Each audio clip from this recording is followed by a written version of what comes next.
bem, feitos esses comentários preliminares, vamos para a solução do problema propriamente dito, certo? Então, nós vamos retornar aqui a nossa equação de Bernoulli e ver o que é possível anular. Veja que ao pegarmos o ponto 1 na seção do reservatório, a gente anula a nossa carga pesométrica, porque vale ali a pressão atmosférica. A pressão atmosférica, para efeitos da escala relativa, é zero. Nós anulamos também a nossa carga cinética, porque o V1² sobre 2G na superfície livre do reservatório é praticamente igual a zero. O Z1 nós não anulamos, porque nós vamos considerar nesse problema o nosso datum como sendo o nível do mar. Então, aquele nosso plano horizontal de referência, aquele plano horizontal que a gente considera para todos os problemas, né, que nós chamamos de datum, ele vai ser aí o nível de água médio do mar. Ele vai ser o datum adotado para esse problema, nível horizontal de referência. Mas se eu quiser adotar o datum na superfície livre desse reservatório, eu posso trazer esse datum aqui de baixo, do nível do mar, e levá-lo para a superfície livre do reservatório? Eu posso? Perfeitamente. Não há problema nenhum nisso. Nesse caso, o Z1 seria zero, porque eu estaria levando esse datum para cá. E teríamos um Z2 negativo, que valeria menos 10, porque ele estaria abaixo do datum, certo? Mas esses problemas onde os níveis de água já estão fixados de acordo com suas cotas altimétricas, eu não recomendo muito a gente fazer essa mudança de datum. Isso aí é só para trazer confusão e facilitar o erro, certo? Então, vamos considerar nosso problema, o datum, como sendo o nível médio do mar. Portanto, a cota do ponto 1, o Z1, é de 623 metros, tá? Então, o Z1 ele é mantido. Em P2 sobre gama, como nós já estamos lá no outro reservatório de jusante, pegamos um ponto na superfície livre, pressão atmosférica, carga pesométrica zero. Também a carga cinética se aproximando de zero. Lógico que maior do que no reservatório de montante, mas também um valor pequeno, praticamente desprezível, da ordem de milímetros para baixo, provavelmente, levando a valores desprezíveis, que não fazem grande efeito na equação geral. O Z2 ele não pode ser anulado, certo? Mas a perda de carga também não pode ser anulada. Nós temos, vamos lembrar, algumas singularidades instaladas no meio do caminho e 520 metros de tubulação entre um ponto e outro, entre uma seção e outra. Então, não podemos também desprezar a perda de carga verificada no trecho. Em suma, dessa maneira, a gente consegue, enfim, isolar a perda de carga, certo? Então, nós temos aqui uma perda de carga ΔH12. Essa perda de carga ΔH12 entre os dois pontos, ela é a perda de carga total do nosso problema, certo? E eu estou dizendo isso porque sempre a perda de carga calculada pela equação de Bernoulli, ela é a perda de carga total no problema, certo? Vamos até destacar aqui, ó, a perda de carga calculada pela equação de Bernoulli é a perda de carga total. Por que eu estou falando isso? Porque agora nós temos duas perdas de carga, duas modalidades de perda de carga.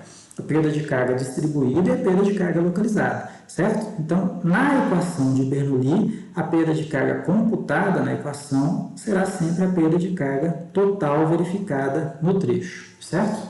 Então, temos ali uma perda de carga total que vai valer, nesse problema, Z1 menos Z2. Ou seja, 10 metros. Tá? Eu vou dizer aqui que a perda de carga total ela vale Z1 menos Z2, porque vamos levar essa solução numérica lá para o Excel. Então, vamos deixar aqui essa solução de forma literal para que a gente leve as equações para o Excel.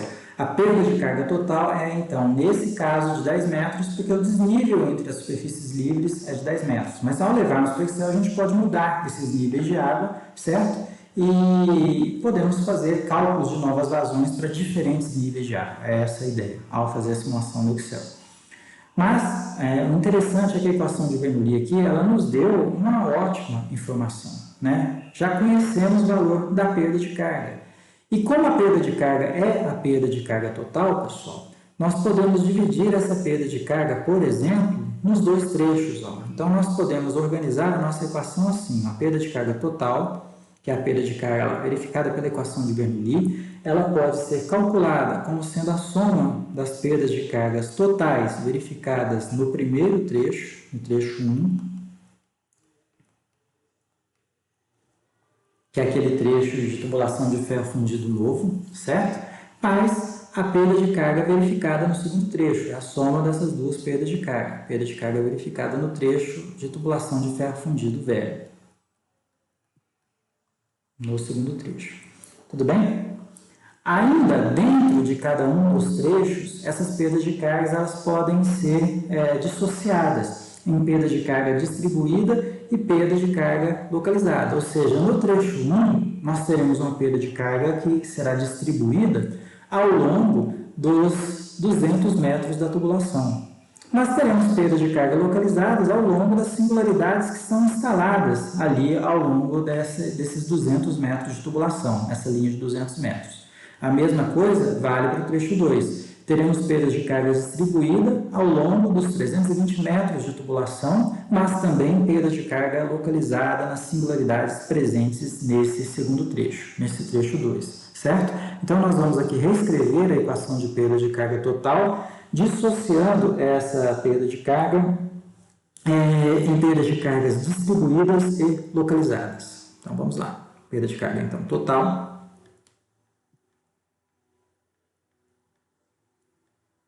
Ela vai ser calculada, então, primeiramente com a perda de carga distribuída no trecho 1. A perda de carga distribuída no trecho 1, certo? Vamos escrevê-la assim, a perda de carga distribuída.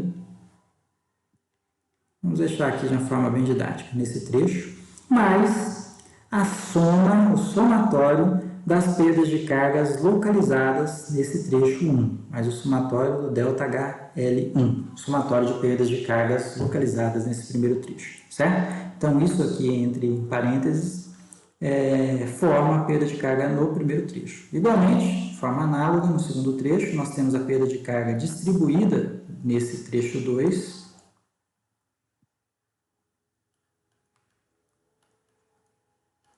mais a soma das perdas de cargas localizadas nesse trecho 2.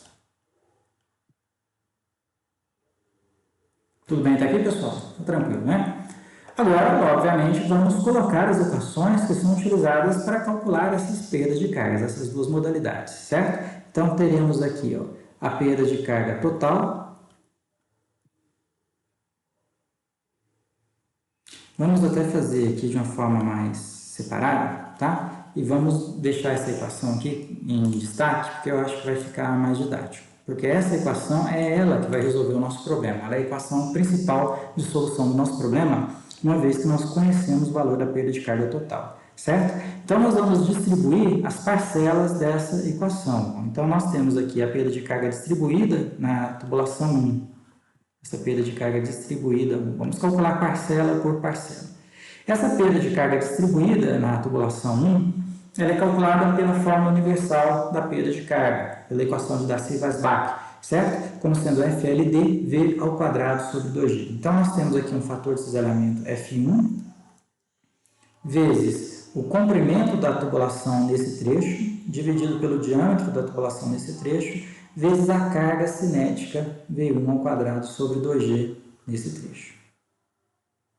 Certo? Então, dessa maneira, nós vamos calcular a nossa perda de carga distribuída. Mas vamos lembrar, pessoal, que o nosso fator de cisalhamento F, ele é um fator de cisalhamento que depende da velocidade. O fator de cisalhamento, ele é dependente da velocidade, ele não é uma constante. A gente não encontra esse fator de cisalhamento, por exemplo, numa tabela. Ele depende de uma equação, certo? E a equação que calcula esse fator de cisalhamento vai depender da velocidade, vai depender também da rugosidade da tubulação. E é aí que entra a questão do tubo ser mais liso ou mais rugoso. É justamente no cálculo do fator de cisalhamento F1. Esse fator de cisalhamento F1 ele pode ser calculado com 3 equações, que são as equações mais utilizadas na literatura. Não são as únicas. Eu só apresentei para vocês as 3 mais utilizadas. A equação de Colebrook-White, a equação de Suomi-Jain e a equação de Suomi, certo? Cada uma com seus níveis de restrição, mas todas cobrindo uma ampla faixa de problemas de engenharia civil, como esse que nós estamos analisando aí, certo? Então, nós vamos utilizar a equação de Suomi-J, por exemplo, para fazer o cálculo desse fator de cisalhamento. Tá? Então, vamos anotar aqui, ó, por Suomi-J, SJ, nós conseguimos calcular esse fator de cisalhamento F1 como sendo 0,25 dividido por log, abrimos aqui um colchete, log, de epsilon. Epsilon é a rugosidade absoluta da tubulação, dividido por 3,7 vezes o diâmetro, mais 5,74 dividido pelo número de Reynolds do escoamento elevado a 0,9. Número de Reynolds elevado a 0,9, a gente fecha parênteses e eleva aqui ao quadrado.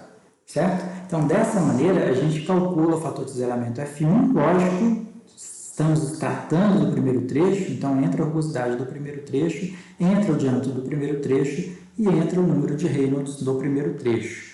Temos o que a teoria nos diz, um fator de cisalhamento que depende da rugosidade relativa do tubo, da relação entre a rugosidade absoluta e o diâmetro da tubulação, e que depende do número de Reynolds do escoamento, certo? Dessa maneira, a gente consegue calcular esse fator de cisalhamento. Então, essa é uma das fórmulas de se fazer esse cálculo, é a fórmula que nós vamos utilizar. Vamos lembrar que esse número de Reynolds, ele é dependente da velocidade. Então, no cálculo dessa perda de carga distribuída 1, a gente precisa calcular a velocidade do nosso escoamento, certo? Essa velocidade ela pode ser computada em função, por exemplo, da vazão do escoamento, tá? Dividindo a vazão pela área de seção transversal, certo? Então, nós podemos escrever assim, ó, esse número de Reynolds, ele pode ser calculado em função de V1, né? Que essa V1 é igual à vazão, que é o que o exercício pede no final das contas, né? Dividindo pela área A1 da seção transversal. Como nós temos um escoamento em conduto forçado, certo? Um escoamento em conduto forçado, um conduto que está totalmente pressurizado e preenchido por fluido, né? Então esse conduto está totalmente preenchido por fluido e pressurizado, certo? A área A1 é justamente a área interna do círculo, portanto, π d1 ao quadrado sobre 2g, certo? Então podemos escrever que a área A1 ela vale π vezes d1 ao quadrado sobre 2g, sobre 4. Eu estou com 2g lá, quando veio ao quadrado sobre 2g da carga cinética, πd ao quadrado sobre 4. Certo, pessoal? Essa seria a área, então, da seção circular. E aí, o número de Reynolds, enfim, ele pode ser calculado em função dessa velocidade, né? Então, o número de Reynolds, R é 1, ele seria igual à velocidade média na seção transversal, que para escoamento em conduto forçado é a velocidade característica, vezes a dimensão característica, o diâmetro D1, dividido pela viscosidade cinemática do fluido. Vamos trabalhar com água em temperatura ambiente. A viscosidade cinemática desse fluido, 10 a menos 6 metros quadrados por segundo, certo? Então, isso aqui é válido para água em temperatura ambiente.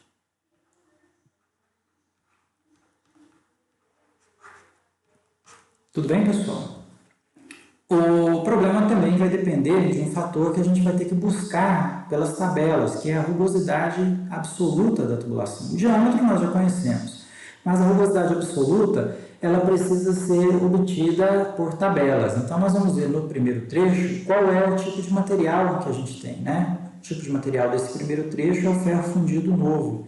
E a gente consulta pelas tabelas o valor da rugosidade do ferro fundido novo. Estamos aqui, ó, uma rugosidade absoluta que varia entre 0,25 e 0,5 milímetros, sempre em milímetros. Então, nós vamos considerar mais ou menos um valor médio dessa rugosidade, que seria aqui a rugosidade ε1 de 0,38, 0,38 milímetros. Essa é a interferência do material no cálculo da perda de carga, certo? Bom, temos ali também as perdas de cargas localizadas verificadas no trecho, tá? Então, vamos ver quais são as singularidades que causam essas perdas de cargas localizadas, né? Então, nós teremos lá um somatório das perdas de cargas localizadas. esse somatório de perdas de cargas localizadas no trecho 1, ela vai acontecer graças à perda de carga verificada aqui no crivo. Vamos pegar a sequência para ficar didático, tá? Então, a sequência do escoamento, a perda de carga, a primeira perda de carga ocorre no crivo, depois passa pelo registro de gaveta, vamos considerar o registro de gaveta totalmente aberto, passa pelas duas curvas de 90 graus, mas teremos aqui no meio, na transição entre um trecho e outro, um alargamento gradual, uma singularidade que vai fazer isso aqui, ó, justamente para produzir a mudança de diâmetro pequeno para um diâmetro grande. Essa transição pode ser feita com alargamento brusco também. Os alargamentos bruscos não são tão recomendados porque eles causam perdas de cargas localizadas maiores, certo? Então temos aqui ó, um alargamento gradual. Por que alargamento? Porque o escoamento ele vem da esquerda para a direita, portanto no sentido de aumentar o diâmetro, certo? Então ele vem aqui da esquerda para a direita no sentido de aumentar, no aumento do diâmetro. Certo, pessoal? Então, temos essa singularidade aqui também. Veja que, sendo fixa a vazão, essa singularidade ela vai ter velocidades diferentes na sua entrada e na sua saída. Ó. Aqui na entrada vai ter uma certa velocidade, na saída uma outra velocidade. Certo? Teríamos aqui, por exemplo, a velocidade V1, característica da tubulação no diâmetro 1, e aqui uma velocidade V2 na tubulação de diâmetro 2. Sabemos que a velocidade V2 é menor do que V1. Porque o diâmetro 2 é maior para a mesma vazão, terá uma velocidade menor, certo? E aí a gente precisa ver qual é a base de cálculo de velocidade para se calcular a perda de carga localizada nessa canalização, nesse tipo de canalização. Nós temos ali as tabelas que fornecem esses valores, e aqui esse alargamento gradual ele tem um K de 0,30, um coeficiente de perda de carga localizada de 0,30, baseado na maior velocidade, certo? Então, como a maior velocidade é a velocidade V1, nós vamos considerar que esse alargamento gradual esteja ainda no trecho 1, no cálculo do nosso primeiro trecho, certo? Então, a perda de carga localizada no primeiro trecho, ela vai ser igual à perda de carga localizada no crivo, mais a soma da perda de carga localizada no registro de gaveta, vou chamar aqui de RG, mas é um registro de gaveta aberto, mais a perda de carga localizada na curva de 90 graus.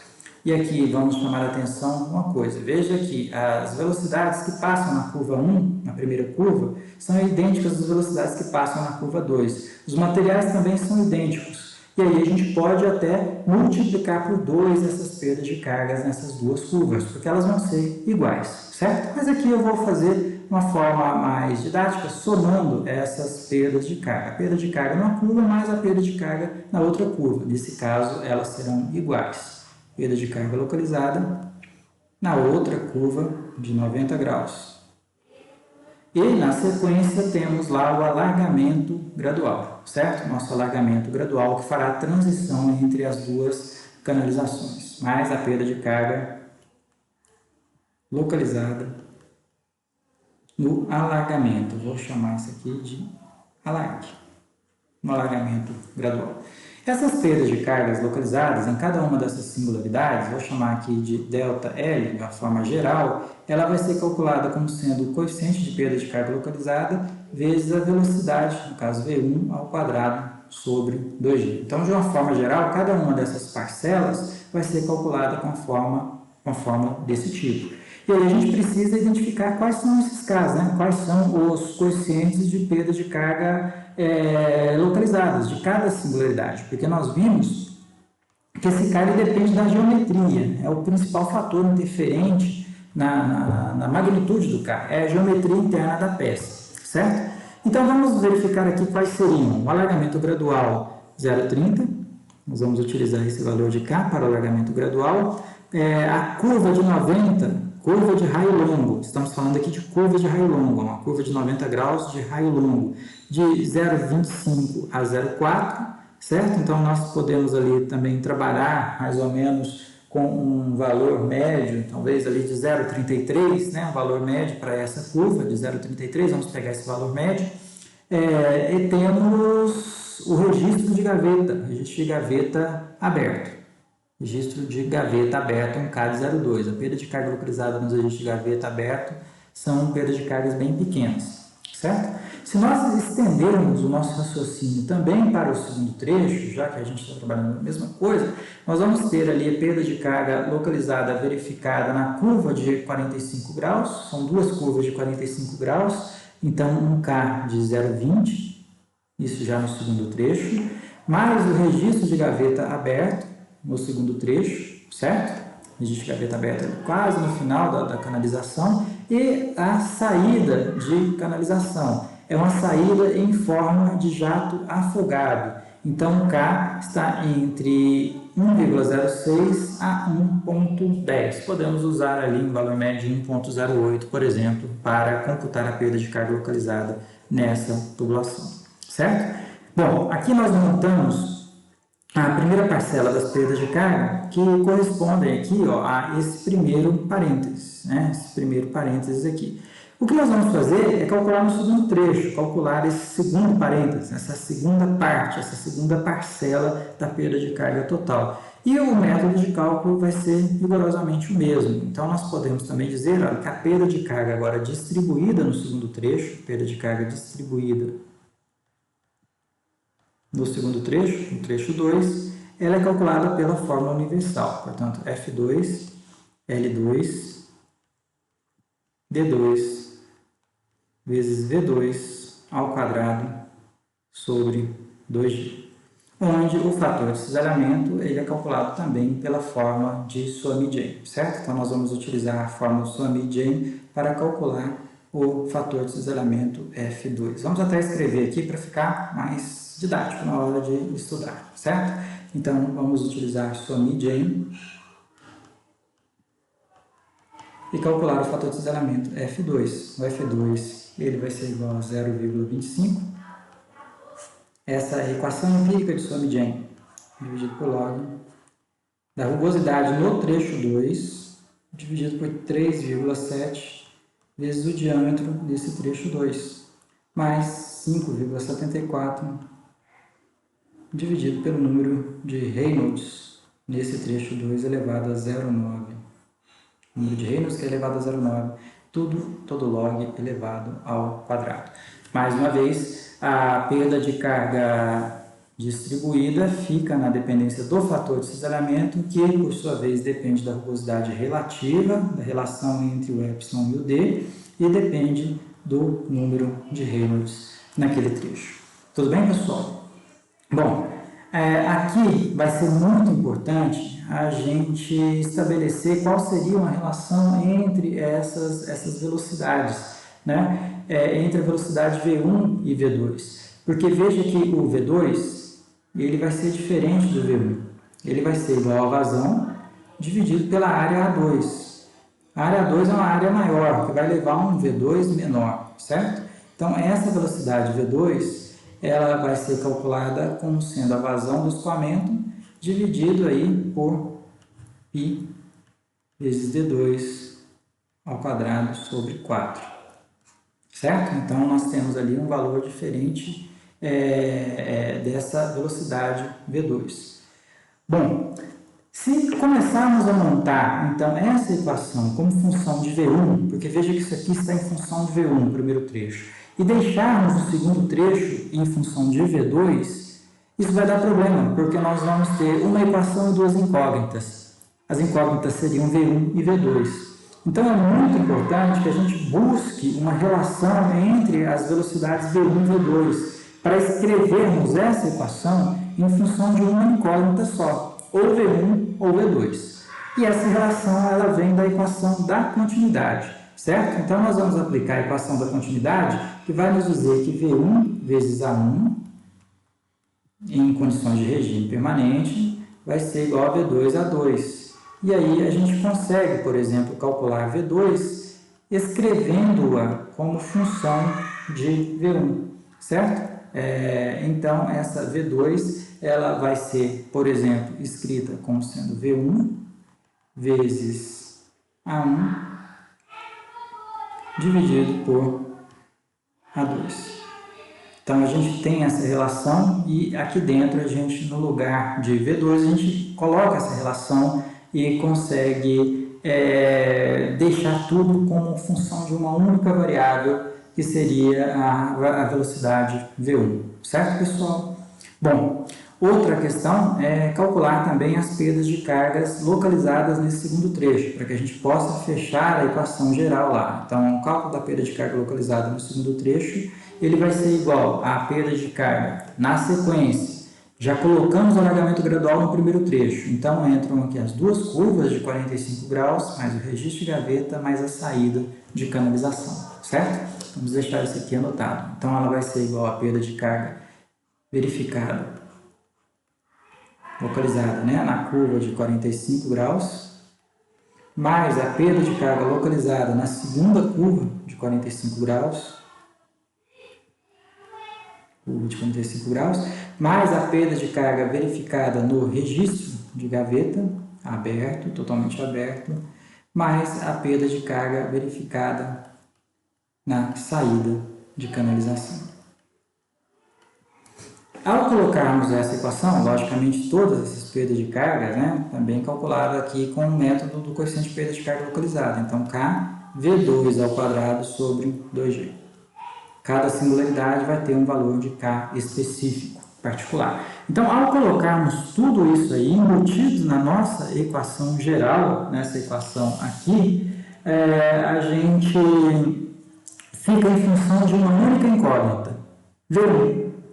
V1 sendo a única incógnita, e nós conhecendo, uma vez que nós conhecemos o primeiro membro, a perda de carga total, que é o desnível entre os dois reservatórios, a gente tem condições de computar o valor de V1, e conhecendo V1, a gente aplica a equação da continuidade e calcula aqui a vazão do escoamento. Então, é essa a sequência que nós vamos seguir no Excel para a gente fazer, então, o cômputo dessa vazão e finalmente fecharmos o problema, certo, pessoal? Ficou alguma dúvida na montagem dos equacionamentos aqui? Podemos seguir?